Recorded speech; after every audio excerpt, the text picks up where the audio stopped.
Hi, I'm Mark. And I'm Tatenda. Welcome to the Cool Fucking Tech Podcast. An in-depth look at the latest and best tech startups led by underrepresented founders. We're interviewing some of the most successful tech startups about how they aim to change the world. Welcome to Cool Fucking Tech. Tatenda, I'm super fucking excited to have this conversation with you. Oftentimes, like when we're talking to other startups, I feel like when you say stuff, I'm like, damn, I wish I fucking said that first. So I know me and you, we shoot the shit quite often. And I think this is actually going to be like a pretty cool needed bridge for some of the other startups that we're going to look at. And today, what we're going to talk about is basically NFTs and why we think that they're bullshit, or at least why I think that they're bullshit in some ways. And I was thinking, maybe before we get started, you could give us some working definitions of some of the more technical aspects of NFTs. And then I'll just go over some definitions about the more physical aspects, and we could go from there. All right. Thanks for the intro, Mark. Well, I guess to kick us off, like we can start with the definition or break down what the acronym really stands for, right? So basically NFT stands for non-fungible token, right? And I'm just gonna give you like mainly like my distillation of what I understand this NFT to be. And what an NFT is a token that we can use to represent ownership of a unique item, right? And I think this is where kind of the whirlwind and storm and interest is right now, where people are using NFTs to represent art, digital art, right, and collectibles, right? So you have this class of digital artists that are basically minting these tokens that represent a piece of digital art, putting them on NFT marketplaces and selling them, right? And so that's really like what this non-fungible token is. The way that it works really is you have an artist that's going to mint a piece of digital art, right? First step. And the other steps involved in this, in tying together the NFT, is that you need to basically go ahead and mint the actual token as part of a blockchain. And that's going to cost you some money, right? And what you're going to do is, as part of the minting process, is you bake in rules as far as like describing what that token means, and you get assigned a unique serial number associated with that token. And this is where the uniqueness aspect comes into the picture, right? You could have an NFT basically represent this unique digital item, even if it were a series or a collection of items. Each NFT token is going to be unique. That's really like what the power of the blockchain allows you to do in this particular instance. And once you've minted this token, you've basically got your what they call a public key as a creator. It means you now possess the ability to validate the authenticity of that token once it changes hands. And I'm gonna stop right here as far as like rambling on about the definition. And Mark, maybe you could ask me some clarifying questions so far before I continue. Actually, I was just going to go into the non-fungible aspect of it. Okay, but cool. Yeah, just by the way that you're framing things already, I got a pretty good vibe of where you're going with this, and I'm just like, okay. I'm like stopping myself at the moment. Okay. I'll pause for a second. You can jump in. You can jump in, and we can build the conversation. So the whole non-fungible aspect of it is really where this hype craze is coming from. Non-fungible, in basically layman's terms, is just non-replaceable. If you go get rice from the store, it's just the same as any other bit of rice. So that is fungible. If you go get a Mona Lisa, you're not going to be able to get another Mona Lisa. So that's a non-fungible aspect. And it's basically just a form of assets that are not replaceable. These kind of form of assets is entirely valued by the user, which is an important aspect to start thinking about, right?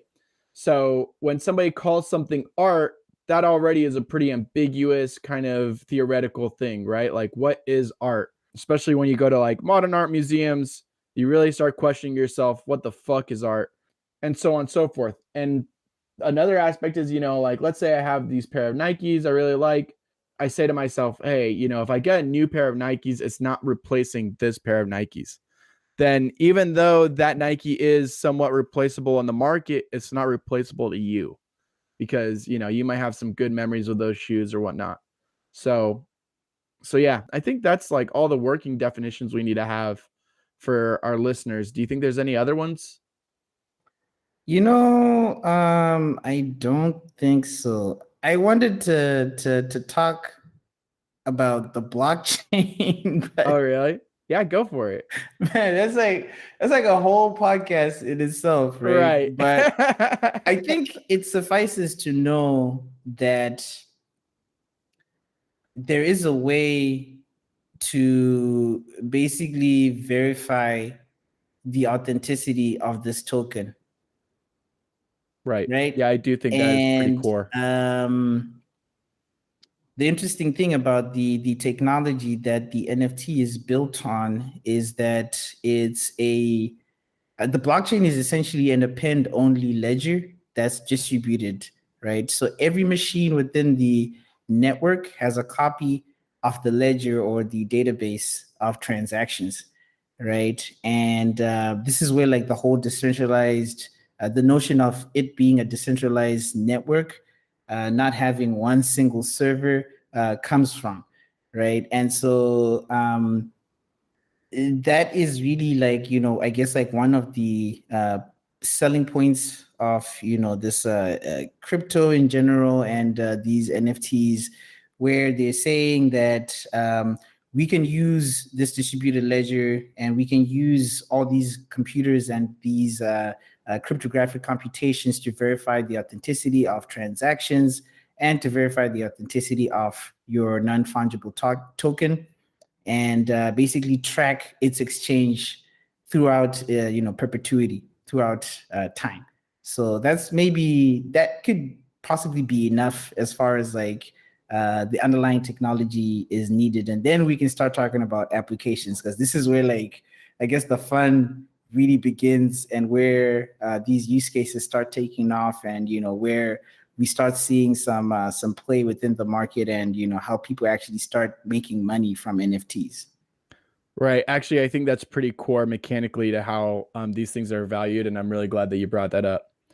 Okay, Tatenda. So as we start, I just really want to know really quick right now, what's your hot take? Are NFTs bullshit or not?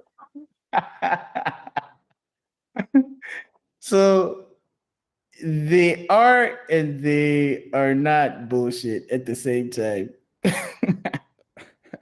Okay, reasons why bullshit, and then reasons why not. Man, You know what I'm so many saying? reasons, so many reasons. So Yeah, here's what I think, right? Based on my research, and I've done fair amount of research for myself. yeah. Read some Not articles. including your master's degree. Keep going. Yeah. I wish there was like a blockchain 101 that I took in my master's program, but I definitely thought it was not worth it at the time. Maybe. Anyway, so this is what I think is interesting about NFTs, right? Like I think that just the concept of potentially creating a system in which we can allow for a better version, or some core version or some new version of peer-to-peer transactions between people without the big bad banks is appealing, right? Because nobody trusts the man, nobody trusts the banking systems. Like we all know what happened in 2008, and I guess like these technologies came out of the need to sort of like move away from centralized banking systems to systems in which we could have the power lie within the users of the network, right? So that's where I think the power of this is, where I guess it's almost like a digital form of direct to consumer marketing, or direct to consumer sales is the way that I think that it could work, right? So there's no need for Mark selling his pictures of apes to Tatenda for those apes to exchange hands with Christie's, right? if you know, if the market puts a value on that ape and Mark and myself agree to sell, or I agree to buy that ape from Mark for a particular price, Mark can transfer the ape directly to my digital wallet. And it's basically going to be publicly known that Tatenda owns this ape and it's mine, right? And we can verify this transaction and we know that I am the unique owner of this ape, right? And the other interesting part of it is that if you really know, like, or if you figure out a good way or a nice way to create a contract within that NFT, which allows you to continue to benefit from your artwork, then your ape could basically make you money every time somebody sells it. So eventually, when Tatenda sells it to Tom, then Mark can earn like, an extra like 8% on every sale. Right. So you're almost like, I guess, like baking in a royalty system into the sale of these artworks or whatever it is thing of value that you're trying to sell and represent using this NFT. So that's on the benefit side of it, right? At least like my take. Some of the things that I think are still challenging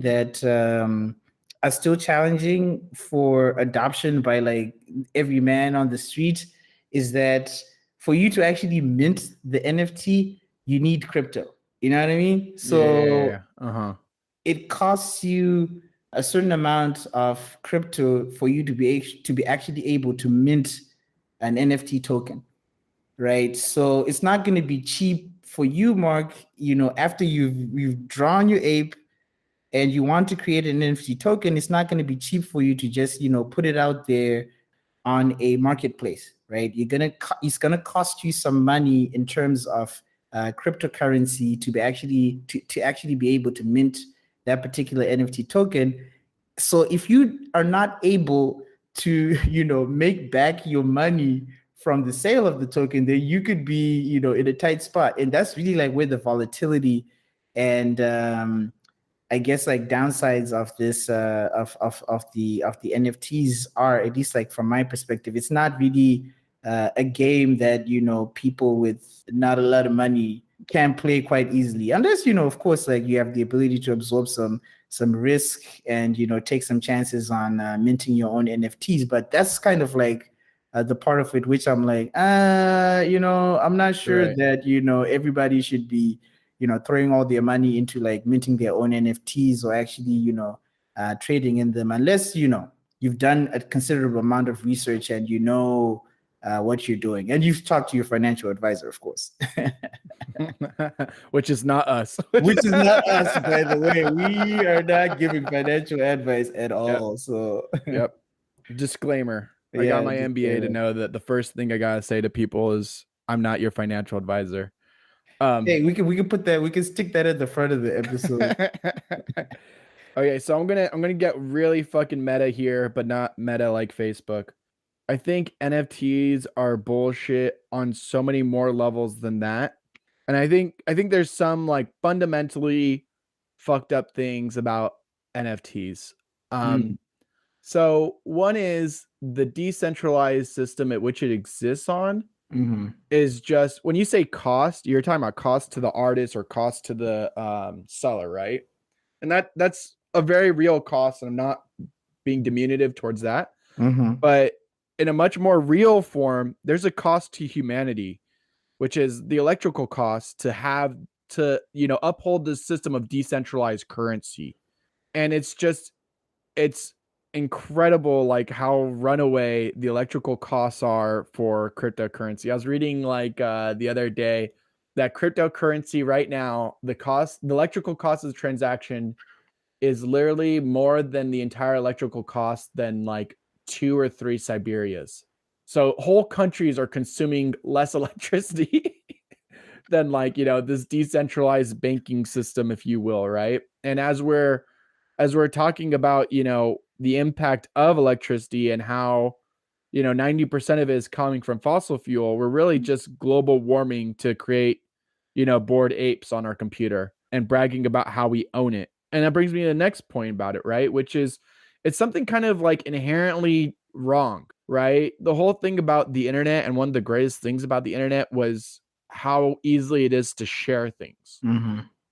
right? And this whole thing about putting on a blockchain is just to create documentation that you own something, right? But nothing is stopping me from like getting a Bored Ape photo and just making it my profile picture, right? People know I don't own it, right? But I mean, I could still relate myself to that, right? And it might be the internet, the future internet's version of like a cheap Gucci knockoff. Yeah.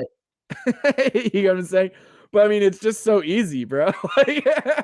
Yeah, but the thing, right, is you don't have the I guess you don't have a token showing your ownership of the Right. That token is it's just documentation. Like it's when you just buy that a house, you get documents to say you have the deed. yeah. That token is the deed. You know what Yeah. I'm saying? So that's the whole deal here, right? Where I believe it's almost as if, at least like when we're talking about art, that the NFT is almost a proof of authenticity. Right. Yeah. I That's totally agree. that's really like all that it is. But I think So one of the things before that you makes the internet continue great to Tenda, yeah. like one of the things that really makes the internet great is authenticity is like, okay, maybe not great, but like makes the internet what it is that everyone is fake on the internet. Everything is fake on the internet. You know what I'm saying? Like if you read it on the internet, you know what I'm saying? People literally say, don't believe everything you read on the internet. So no, you raise a good point. I got an interesting segue from Yeah, go work for it. actually.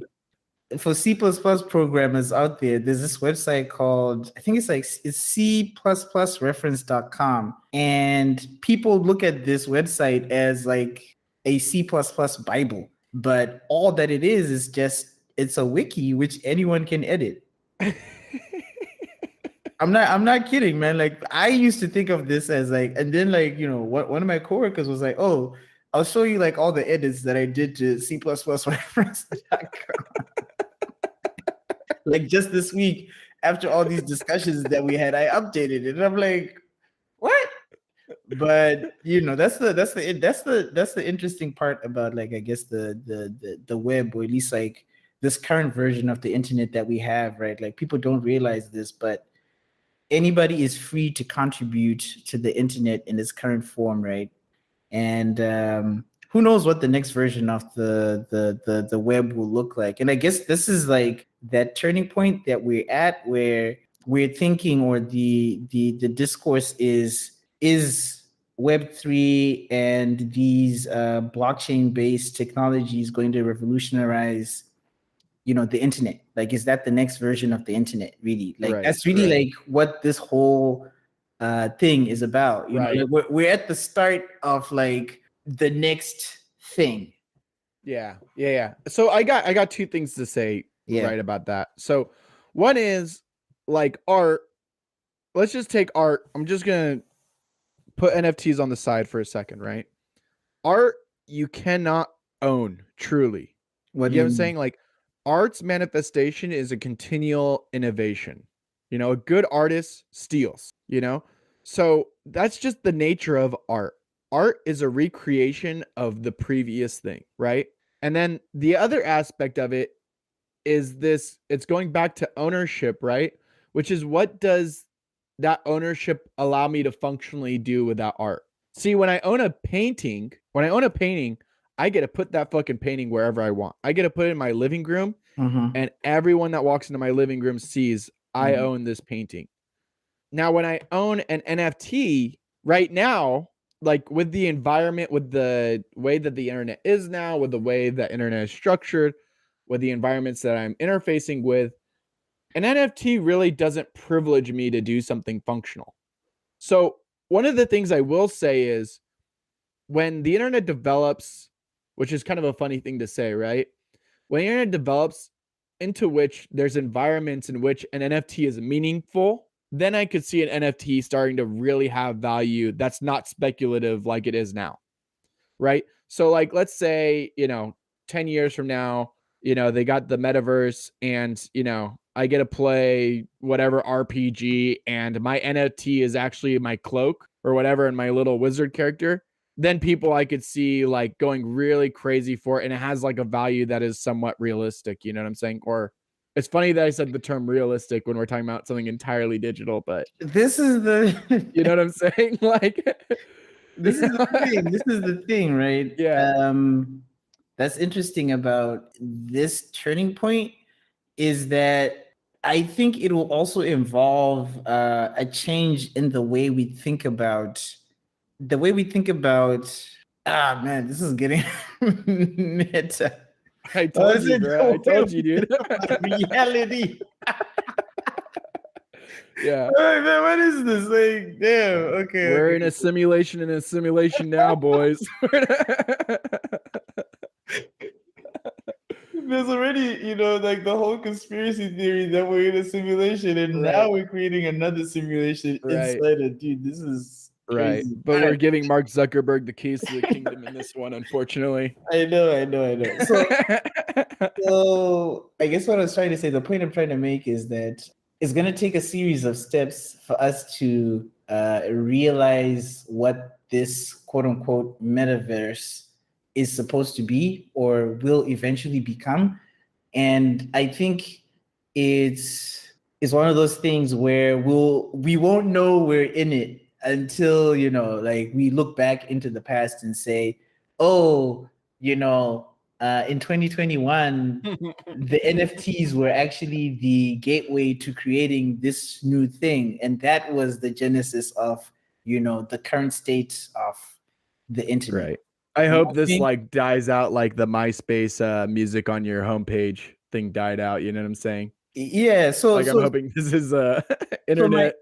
Yeah, I know exactly what you're saying, and to finish off my point is that despite the current buzz, right, the core technologies that are driving these things will still remain, and that's really like where the hope is, right? The hope is that we will find a utility and applications for either blockchain or minted tokens of some form that we can use in a meaningful way. Right now, it's just super volatile. I feel like a lot of people are like, clutching at straws to find meaningful ways to actually create value. And this is, where the volatility and where people can actually potentially lose money. And that's where the risk is in investing in, these kind of like crypto-based investments are. Right. I mean, it's the pandemic mind, just hoping for a better future, despite this depression, this ominous depression of like how shitty the world is right now. Yeah, go ahead. Yeah, go ahead. Oh, I was gonna say, so when it comes to like NFTs and adjacent technologies, that's pretty interesting, right? Like, I think NFTs is really, I'm gonna kind of go back to what I was saying. It's kind of a curiosity of the internet. Yeah. It's kind of a bastardization of blockchain, right? It's like people invented blockchain. Now there's a way to authenticate things in a decentralized and I don't want to say the word, but I'm going to say the word better manner.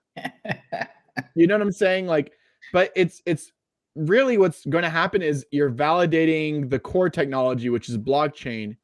And if blockchain gets validated, we have a whole energy problem that's associated with that, right? Yeah. A whole energy problem and a whole computer processing power problem. So all of those are really, and the funny part is people are speculating on the NFT rather than the core markets that have to go up, right? For our future to go ahead, energy has to be superior. The way that we go about making energy, the way we go about storing energy, the way we go about collecting it, the way we go about processing, the way that we go about, making that processing power more dense, the way that we calculate things. Like blockchain engineers are getting paid mundo because they just know good fucking math, Right. And they could figure out how to, do those 10 billion bajillion calculations and, half as much or a quarter as much. And then they earn, 500K. Right. So I'll add on something to your train of thought here about, I guess, like some of the iffy parts about blockchain-based technologies, like it's not only the cost of the power that's associated with running these transactions. I guess one thing to point out, right? Like the more, or it's like the bigger the transaction, pretty much like it starts to the computations get more and more intense. You need more and more power, more computational power, and more electricity. And the point which I also struggle with this whole thing, right, is like it also means that the people that have the means of production in these cases are the ones that are pretty much going to benefit, right? Like, so it's like, Right. so it's like capitalism on steroids, right? That's really like, right? Right. I mean, it's not capitalism. It's just like capitalism taking on a different form, and this time, like it's in the form of if you can buy a warehouse of 100,000 GPUs, graphical processing units, and pay the electrical costs to run them, and therefore mine or verify transactions, then you're gonna come out on top, right? So right. I'm gonna that's go another super hard and super meta here. again. I know. We're just gonna go run it. Right. So like theoretically, right? Uh, The cost of a cryptocurrency when at steady state is going to essentially be the cost of the electrical power plus the processing from the time period at which it started to the time period at which it is at, right? So in a free market, that's what it's going to be. And then when you talk about really decentralizing currency, you're essentially talking about a laissez-faire market that the whole world could enter and the whole world can leave, right? And capitalism is always a replicating system. It's always going to consolidate money into the hands of the richest few, right? It tends towards monopoly without regulation. That's a known fact. That's an economic thing. We've seen it time and time again, right? So when we're talking about the participation of art too, and kind of segueing into more of how diversity plays into this, really what we could talk about is the exploitation of art by the upper class, by the people that have the means of production, right? You're even saying how the artist has to front the costs, has to somewhat be technically knowledgeable in order to get it. One of my friends is an artist. They sold NFTs. They had to get a crypto wallet. They had to buy the crypto. They had to attach the art, make the papers. They had to sell it, and that's, a relatively technically sophisticated process as of today. You know what I'm saying? And that person is, relatively well off as well. You know what I'm saying? And the people that are playing it are starting to own things and no one else has access to it. You know what I'm saying? Like in the Bay Area right now, where me and you live, there's a bunch of people in on the game, right? But we know, like, there's not many people like Bay Area people, out and about, when I was living in the desert, we'd be making fun of anyone that owned an NFT. I guarantee you, like, right.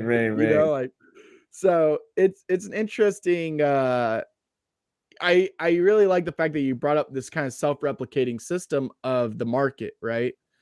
Which is, the people that get rich are going to get richer here, unless if, you're somehow able to, predict the market, right? If you're the guy, that makes the good piece of art that ends up reselling and you have a good royalty structure, then man, you're basically like the first one in on YouTube, 10 years ago. So the thing with art, right? I think with art and with the, even like if we're looking at these digital whatever crypto punks. I love how there's just so many good names for like these series, dude. Like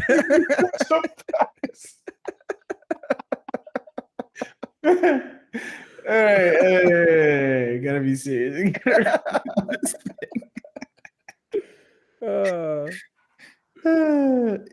Right. So what I was trying to say is, how there's that like inner circle of people that will, I guess, like drive the value, right? They dictate value of certain art pieces. That's pretty much what's happening with these like NFT apes or whatever it is, right? Like if you're an artist and you work with someone that, say, I don't know, knows, Jay-Z, right? Get Jay-Z to buy one of your CryptoPunks and it's a wrap.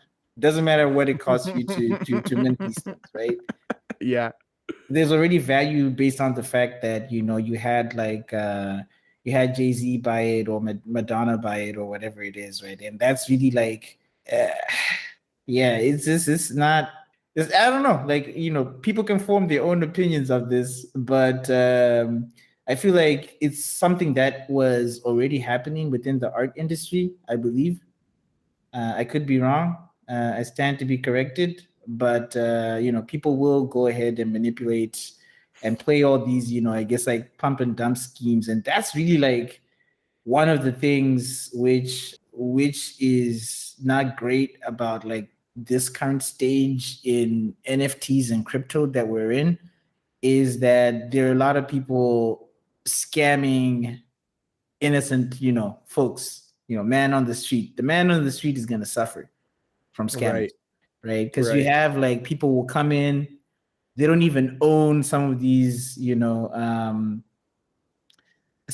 I guess like collections, right? They just like go out there, tout a certain collection just because they're a household name, tout a certain, crypto coin just because they're a household name, and they get people to buy it and push up the value, and like they exit once they get a good profit margin, right? Like Right. there was this one, I think that was really, it's one of the pump and dump schemes that happened with I think it was like a Squid Game NFT, right? They pretty much like hopped onto this NFT thing, created an NFT based off of Squid Game.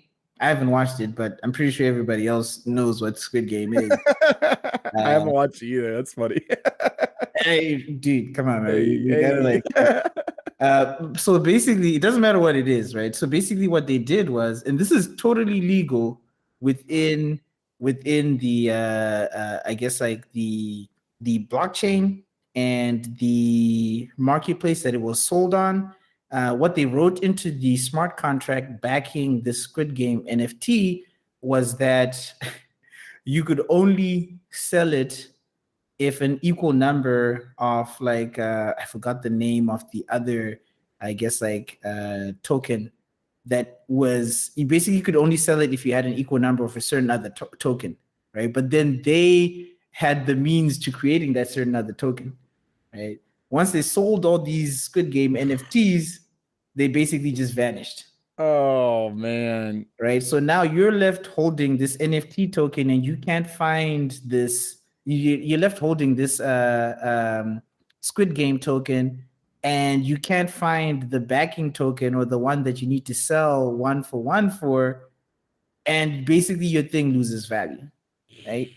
So this kind of manipulation of the market, this kind of scamming of people, I feel like that's one of the things that would be great to address, right? Address the fraud, address all the scamming of people. And one thing which I was thinking about when we were having all these discussions, and while I was doing my research, was that I know that there are smaller blockchains out there, right, that costs less as far as like cost of mining or gaining, a coin or a token.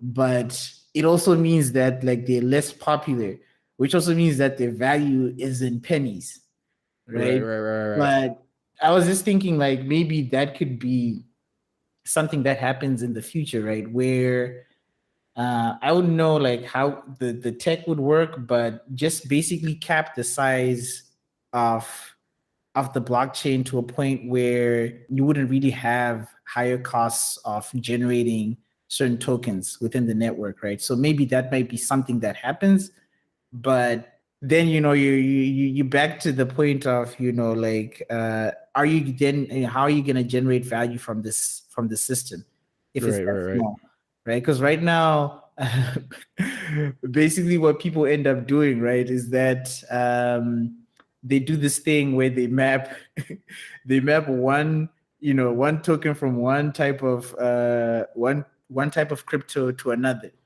right?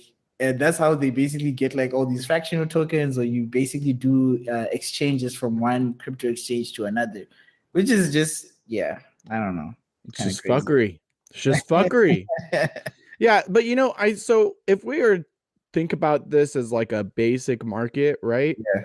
Then the next step that would be to like make this not bullshit is that the market starts regulating what types of goods could be sold on that market, right? And if you think about this in the NFT market, here's one of the things that I think is bullshit about it, right? It is hard as fuck to buy an NFT today, right? And when it was hard as fuck to buy a crypto, it was useless. It was no one, it had no value, right? And as soon as it started becoming easy to buy a crypto, it started having value. And as soon as it started becoming easy to exchange crypto, it started having more value, right? And then obviously there's speculation on top of that that led to boom and bust. There's some mechanical things that go on differently with Ethereum versus Bitcoin, et cetera, et cetera. Yeah. But there was a regulation of how that marketplace worked to sell, buy, hold, keep that currency, right? And I think that's what's lacking for NFTs, right? Yeah. I can't just go buy an NFT. I can't go to like Robinhood and buy an NFT. I can't and that NFT marketplace, people are putting some weird shit in the, the advanced, I forget what the documentation is called. You just name dropped it earlier, right? What, smart contract? Smart contracts, right? Yeah. They're putting weird shit in these smart contracts that basically allow the seller to, sell once, get all their money, and fuck you, right? Yeah. If you were to do that in a real market, if you sell somebody poison or something, you're at liability, right? Yeah. So maybe there's some way to, make it so the smart contracts have some sort of standardization on a marketplace, or you won't be listed on this marketplace. And if you're not listed on this marketplace, well, you're missing 90% of the community that wants to buy NFTs. You know what I'm saying? And that should have probably already happened by now. You know what I'm saying? Like the fact that people are still getting scammed by pump and dumps, they're still doing that crazy, fractional 1-for-1 exchange. That's just like how our marketplaces allowing that to happen. Other than the only reason why that would happen is if, the marketplace just really doesn't give a fuck about the consumer. You know what I'm saying? Like they either don't know and they are too slow to act, or they're actually, they're in on it, right? I think also it's probably like a really hard problem to solve. I mean, you could just like standardize like what that smart contract set. I mean, you set the smart contract through the marketplace, right? Most people.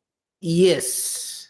So what you're basically gonna do is you're gonna look at like a piece of code that somebody else wrote and make some modifications to suit whatever your needs are. But you're really touching on a core problem with the technologies, that once you bake in something that's broken, you're gonna need to rewrite the whole thing. Right.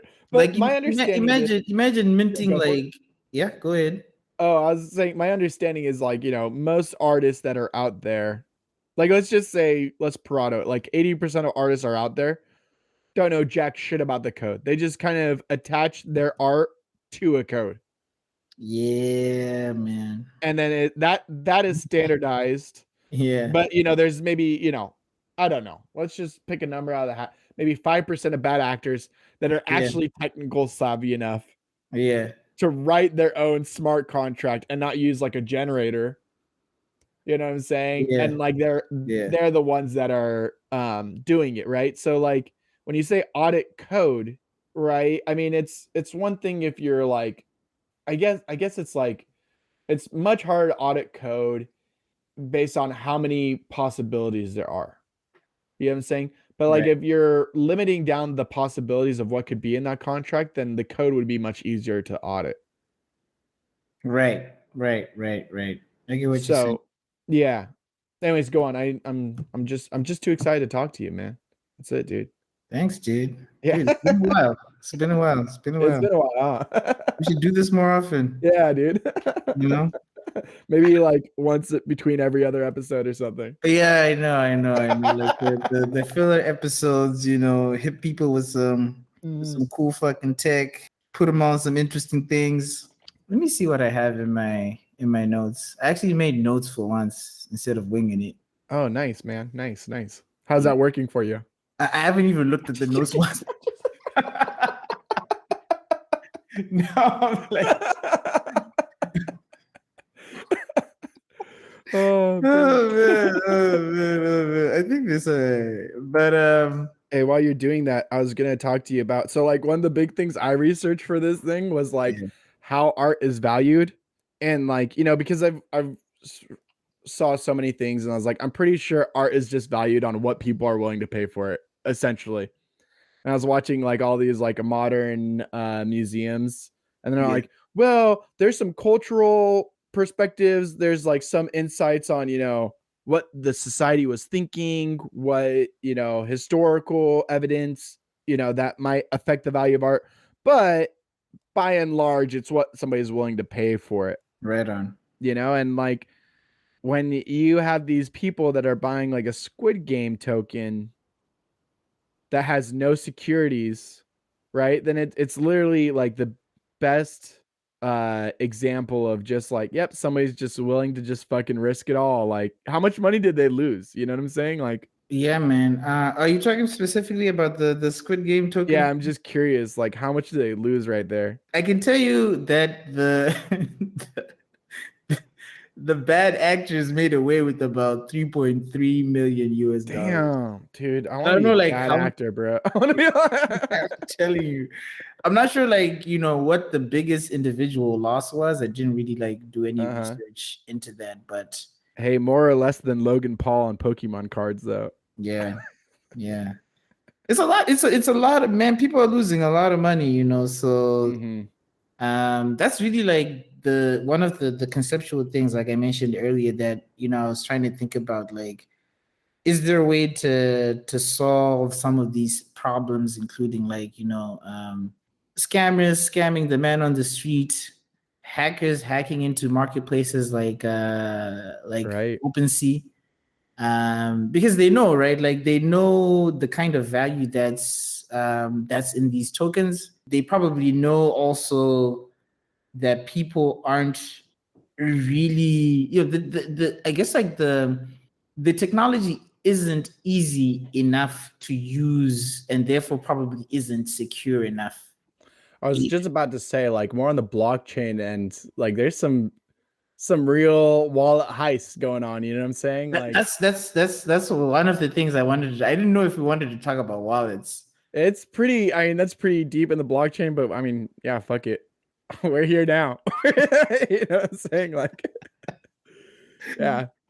Oh my god. So, man, what the hell is a wallet? I mean, I have an understanding of what wallet is, but like, I don't know if it's like up to snuff for... There's one called MetaMask. There's what? There's a wallet called MetaMask. Stupid as fuck, dude. Stupid, man. I love how like all these digital things take on physical names. You know what I'm saying? Like, yeah. Like, I just think it's the dumbest fucking thing. And it's like always a dumb physical thing. It's not like what it is physically. Like metal mask. Right. The fuck? Okay, so basically, these, okay, let's talk about let's talk about MetaMask specifically.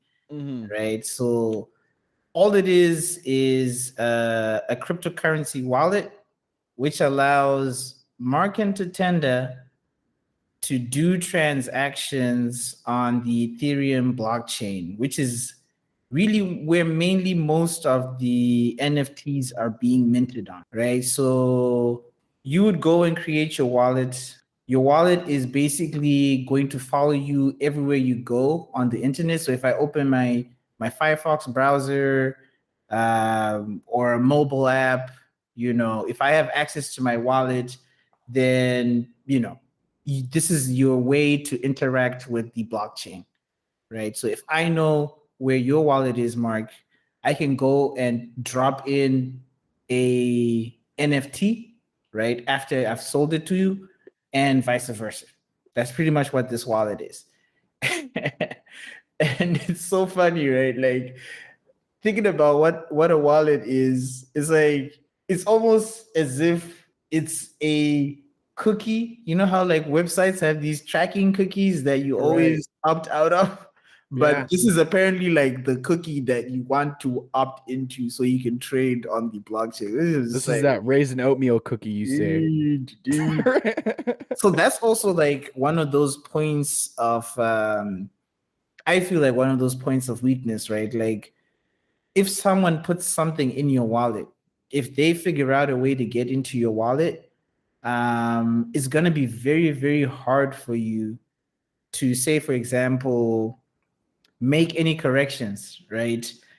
Because, to make a correction, it means you have to basically go through the whole process of verifying transactions on a blockchain. And there's no easy way to roll back transactions. That's really like where the security of the blockchain is, right? Like the ability or the inability to roll back transactions is only like it's append only. It's an append only system, right? So if you happen to have someone that puts in fake NFTs into your wallet, it's gonna be hard, man, like for you to get rid of them, right? Or if even worst case, somebody like manages to hack your wallet and take your NFTs, then you're gonna need to pay them a lot of money to get them back, right? Because all of those are gonna be transactions. Once they get that, that's it. Like, right.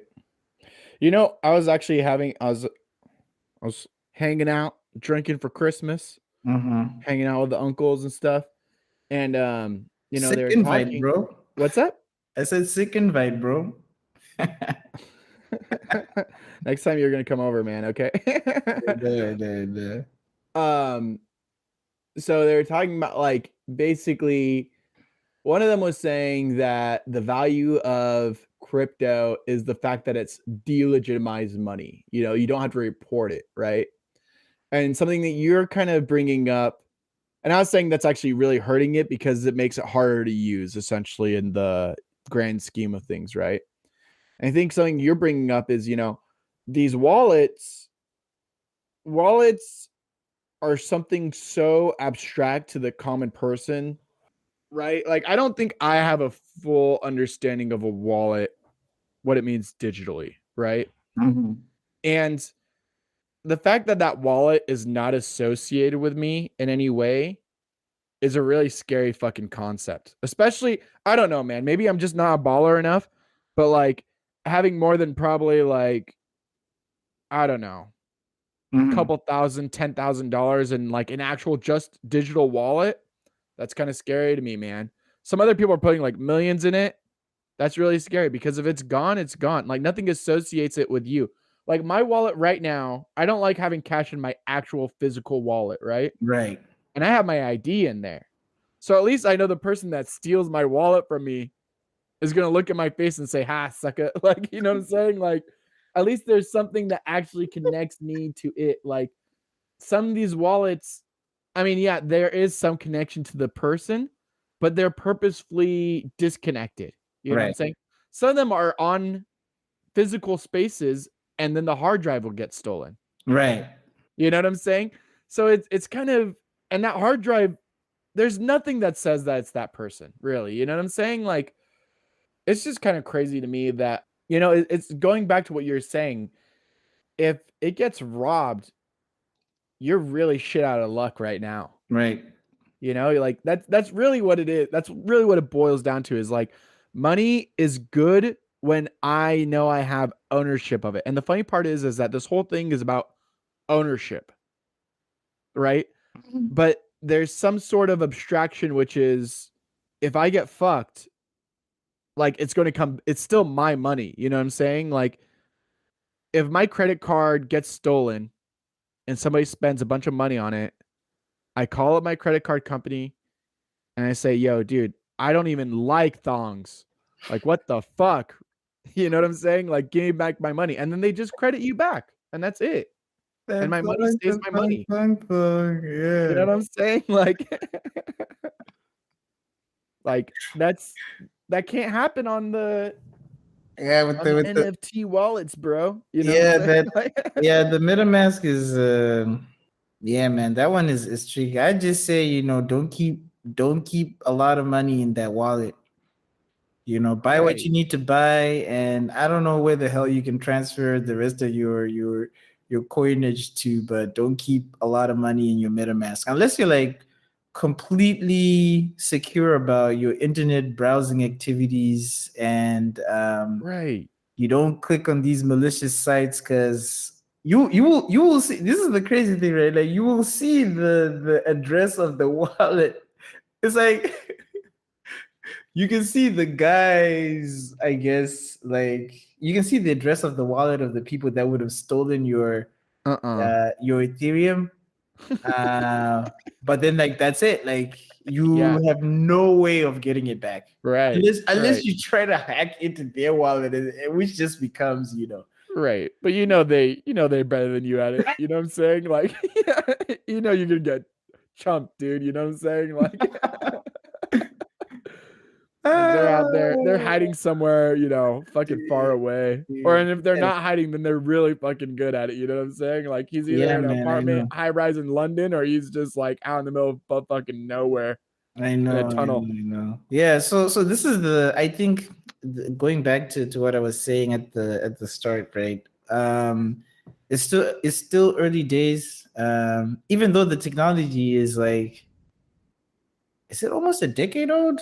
I don't even know. How old is blockchain? You're talking about blockchain or NFT? Yeah, yeah, yeah. I'm talking about Blockchain, blockchain. NFTs are like yeah. built on top of the blockchain, so I'm mainly talking about blockchain. Like this, Blockchain is like, I think we just hit a decade. I'm almost certain it was 2012. let's see, what does Google say? How Yeah. old is Google that ish. it was launched about 10 years ago, I guess. Like adoption was like 6 years, 5 years though. You know what I'm Yeah, saying? yeah. Like small Shoot, scale adoption, shoot. like early adopters. I'm kind of being exaggerating when I say adoption, you know what I'm saying? Yeah, But I feel you. So yeah, we're almost like at a decade. 2012, guess 2011. So and the like internet, yeah, let me ask you something. Do you think NFTs are technologically the same as blockchain? they're built on top of the blockchain. I understand they're built on, I'm not talking about like mechanically from an engineering perspective. Yeah. I'm talking about from a product perspective, like, or at least maybe in my mind, right? Like Mhm. an NFT and when we talk about like Bitcoin, those are two different things, even though they're hand in hand. You see what Yeah. I'm saying? So I think Like somebody um gave me bread and you used to be selling me wheat. all right. So all right, let me try to I don't know if this will answer your question, but you might have a follow-up question after this. Uh-huh.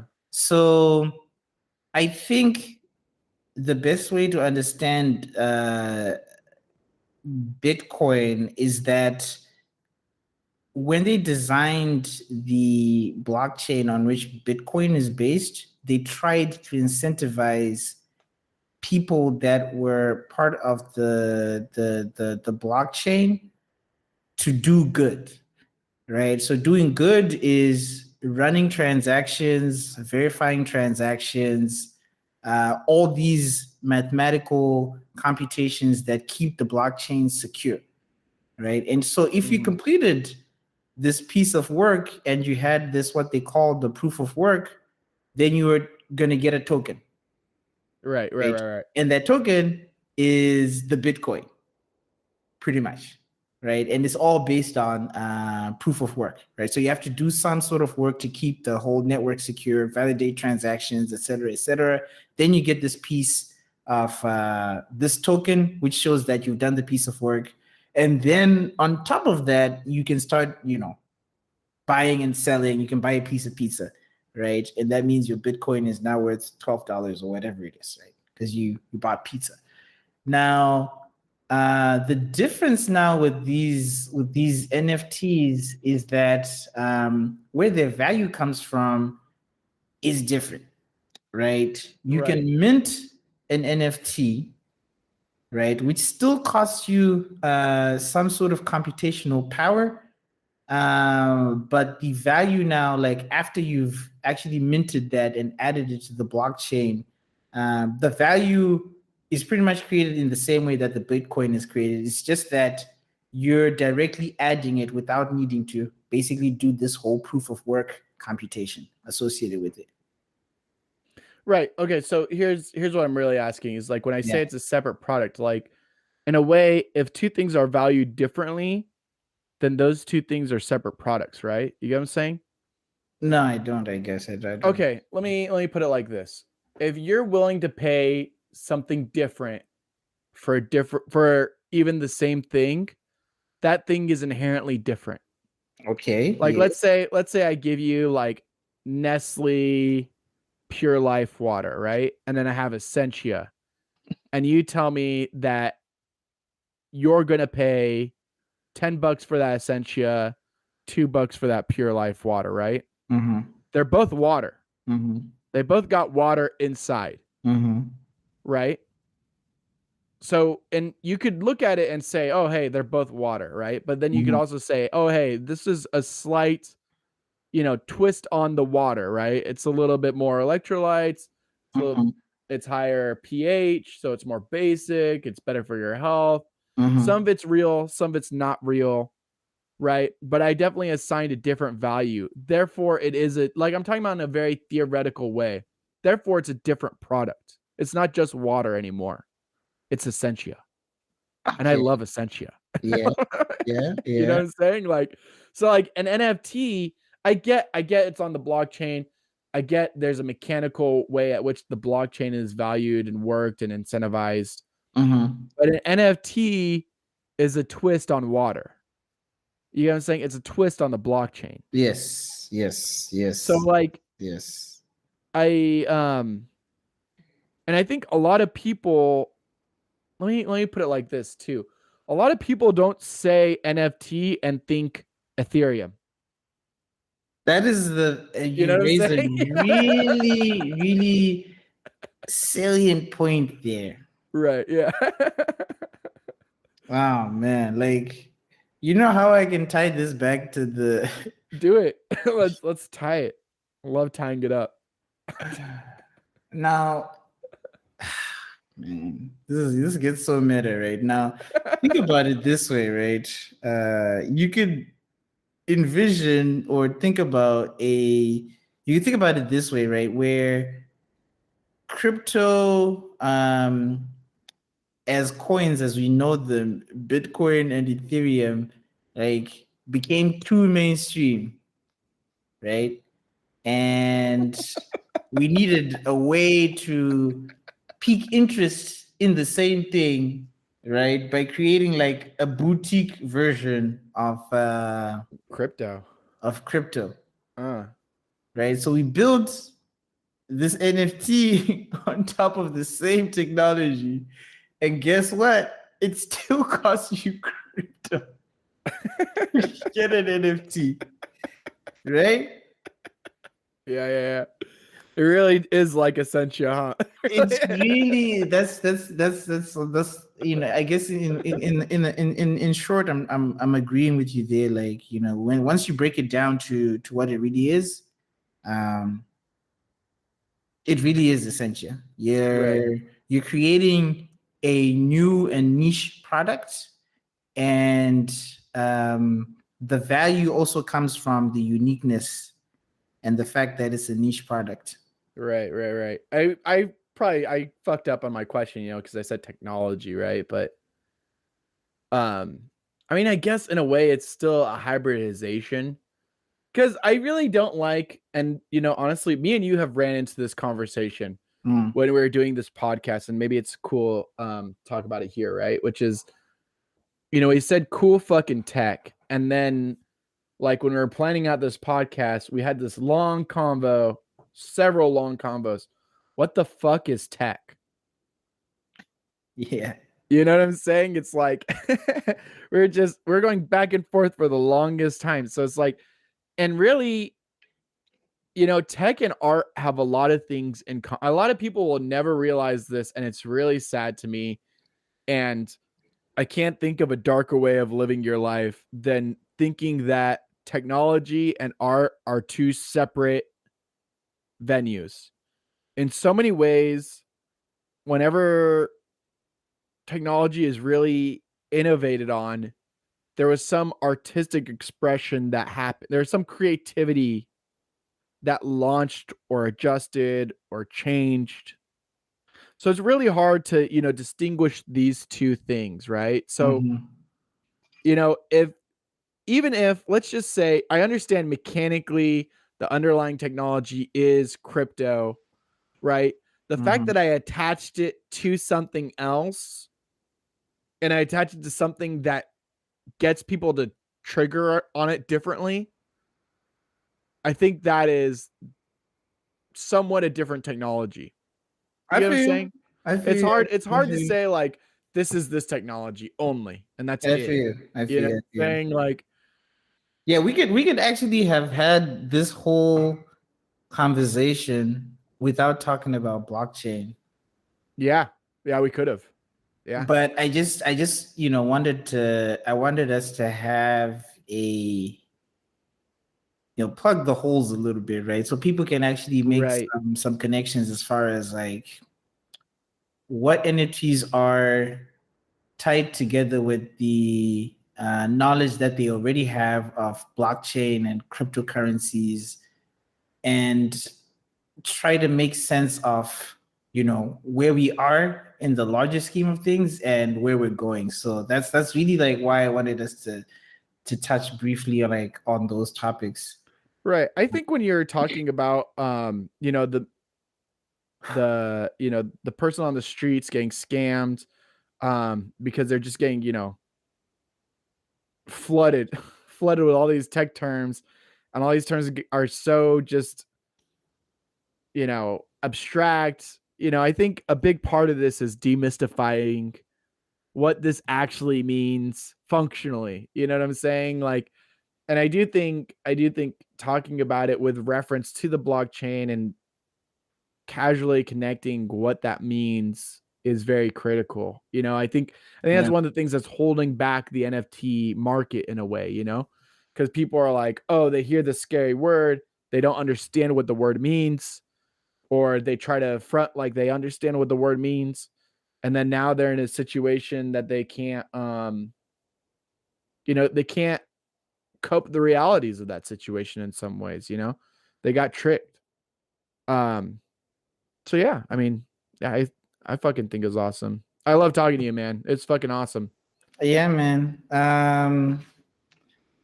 Damn, you really came up with some shit right now. Tech is art, dude. Tech is art. Tech is art, bro. It's gonna be our new punchline. We gotta rebrand the whole shit, man. Yeah, rebrand. Tech is art. Change everything. Fuck this. So, should we do some questions? Like, answer some questions. There was a question I got that was pretty interesting. It was, I think I'm just gonna phrase this as a hot take for you. What do you think about companies that are creating NFTs of their products? And if you need an example, I got a couple for you. Give me an example. Okay. There's a tequila bottle. I don't remember what company it was, but it's just like a tequila bottle and a cabinet opening, and it reveals the tequila bottle, and it's a GIF. And that's it. What do you think about that? So I shit you not, that's what they're doing now. Like McDonald's also has one of a burger. That's I've their heard about NFT. McDonald's one. Yeah. What? I heard about the McDonald's one. So You drink too little, my friend. You gotta I drink more. think, I think I think they should go ahead and do it. They're basically using NFTs as a marketing and hype tool, Right. right? And so, from how it impacts their bottom line, if it makes them more money, like this is what corporations are here to do, right? Like they just need to make that bank. So they should. Where I actually think some value may lay, or utility might lie within the NFTs is maybe potentially something along the lines of attaching NFTs to not only products but maybe experiences too, Okay, right? give me an example. I'm actually really curious. Like, just like, yeah. I don't know. Like it's just a ticket at the end of the day, right? Like that's really like one way to think about it, right? Like Mhm. you pay however much it costs, and it's just a so maybe it's a tequila tasting that you get access to, right? For the lifetime of whatever this token is. And maybe that might entice people to buy more of your product just for the sake of this experience. And then you could build value that way too, like just in the token itself. Because now you not only have the product, but you have an experience associated with the product, and you can choose to even, I guess, like sell the experience on. And that's one way that you can create value. You know what I mean? Same could apply for That's like like, really interesting. Yeah, yeah. You know, I was thinking at first when you said that. Go ahead.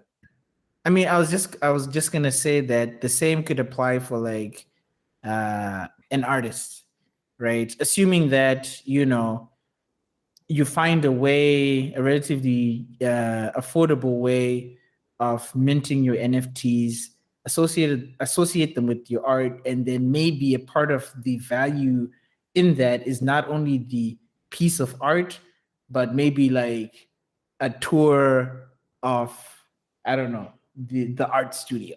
Yeah. You know what I mean? So there's things like that I think like could help, that could help maybe help us to find some utility in NFTs. It's not only like authenticity and association with the product, but value and experiences, which one can argue as well like can be done in a different way. But that's just me thinking about ways in which these things could be used. Just you shooting the shit. You know, I was like thinking, I'm like, oh, that'd be weird if it was like a experience that like you can transact with. Yo, You know what I'm saying? That's what I was thinking when you first. I was like, dude, this guy is fucking tripping me up, dude. Like, no, but yeah, that is really like the a part of it too, right, right? Where we're right, getting right, to a point where you can transact with everything. And right. Yeah, exactly. That's yeah. Okay, okay. shit is getting meta, son. Yeah, bro. Shit is getting meta. So Ah, just man. that's another part of it too, right? Which is really hard to wrap our heads around. Like it's like how much of quote unquote real life is gonna be in transaction format. Digital, yeah. Yeah, that's Digital and then commoditized, really, you know what I'm saying? Like, exactly. There's gonna be especially like a market for everything and anything out there. right. That's one discussion that's going on right now. So that's really like where these ideas of selling experiences, transacting on experiences comes from, right? Like now, I know there's this one guy. His name is Gary V. He's like prominent in the NFT. Oh God. Oh God. He's doing Ah, like I know. He's oh doing like God. a whole like concert, or I don't know, what is it? A conference. He's doing a conference, right? Sells his NFT tokens, and parts of that are experiences, right? So that's where we're going, man. Everything is all I like know. I know. You ever play Cyberpunk? I wanted to. Is it on PS4? It is on PS4.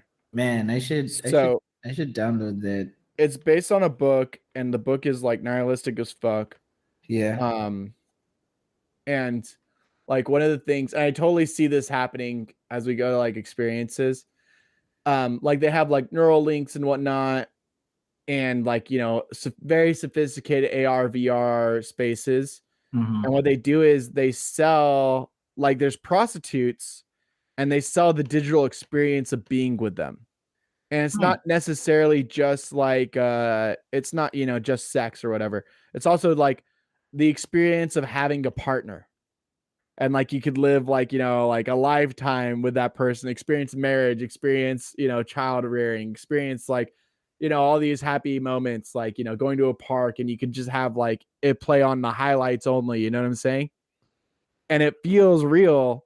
And I could just totally see these NFTs being, and there's also artists in the game, like fake people that are act as artists, and they're curating the experience. They're making the experience to sell and commoditize, right? So Interesting. the game actually critiques like what that marketplace would look like, and how sad that is that we're somewhat completely divergent of reality, yet following reality, and making it a complete bastardization of what it is, like we're taking away all the good parts about it and just filling it up with happy fluffy lala.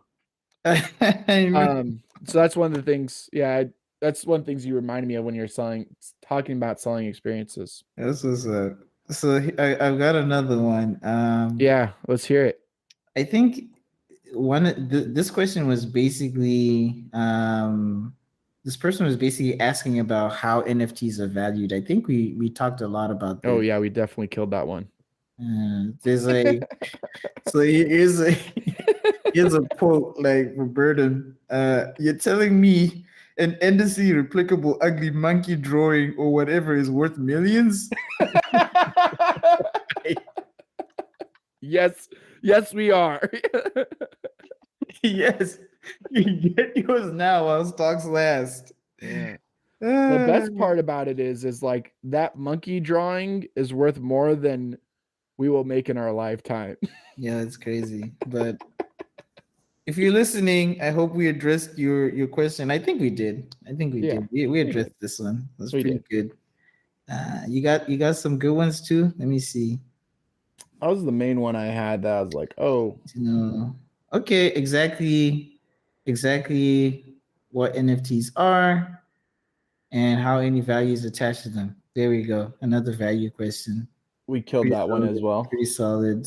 Let me see. What's my boy asking? Let's see. One of my fraternity brothers, Hmm. he said that he was getting FOMO from not getting in on this NFT hype. And I just want to say to that person, I was reading like it was a market analysis about purely speculative markets and how they're introduced versus what happens to them immediately afterwards. And so usually when a new market opens up and it's a particularly speculative market for investors, what happens is that it explodes in growth really fast. And everyone tries to get in on it, and then almost certainly it crashes like to an incredibly low amount. And then after that crash is when you know if there's actual adoption for that product. So one of the examples they gave was Bitcoin, right? Bitcoin launched way high up, crashed, and then now it got adopted. So now that value is a little bit more closely to its utility. Another example was the beginning of the internet, which was, for a bit, everyone had a fucking website. Everyone was like trying to sell like, little stupid things on the internet. And then the .com bubble happened, right? So usually when there's a really speculative market, it will run its course and crash. And then after that crash is usually the best time to get in on it. So right now is not a good time to have FOMO. that monkey's out of your price range anyways, guys, or at least it's out of mine. So Oh, dude. I would not, man. I got so much to talk about the internet. Dude, like, I would have never thought that we would become the product. Like, what? yeah, man. Full What the circle, heck, bro. dude? Full circle. I want to take a picture of board Tatenda, dude.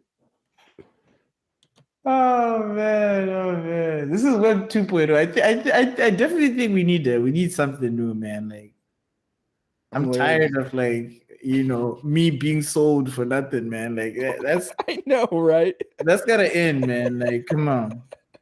Somebody So we create. gotta make NFTs of this podcast, bro. We should. We Yeah, should. I'm down. Maybe I'm down. maybe like that's how we wrap this thing up. Yeah. Advertising dude, like our JPEG thing there. We could sell that as an NFT. What do you think, Yeah. man? Just have a soundbite of us too. Yeah. Sell an experience of being on our podcast. We could do like you can be on the podcast if you buy like 2 crypto cool fucking techs. Right.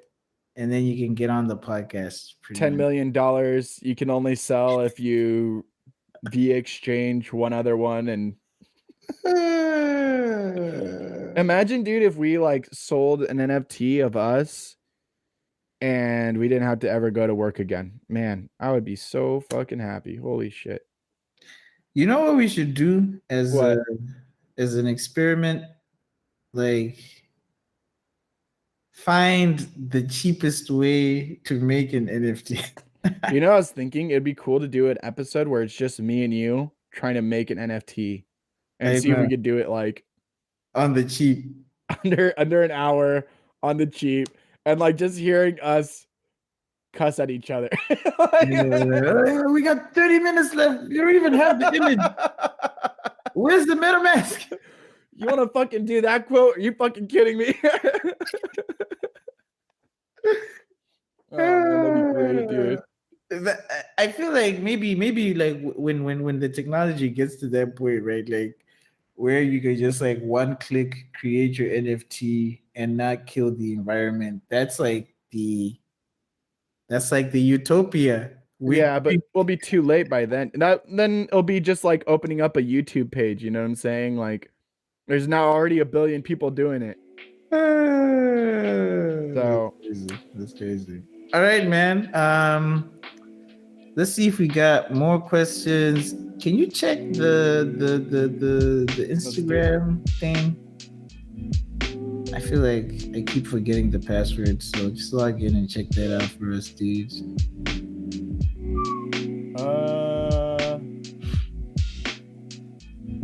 Somebody said that they're really happy we're not NFT simps. I agree. That's one of your friends, I know. I'm glad you guys are not simps. That was okay. I love it. Yeah, man, there's like definitely some excitement there. People are keen to hear us talk about these NFTs, and I hope people definitely find value in this discussion. I encourage everybody to do some research. Don't buy into the FOMO. I have one thing to say. If you're listening to this and you're an NFT maker and you want to be as generous enough to put like 1% royalty to Cool Fucking Tech, thank you. That's it. I think we'll wrap up there. Unless you have any closing thoughts to tend to. Nah, man, I think we can wrap it up right here. That's where we end. Yeah, dude. Thanks for your time, my man. Hey, man. Peace.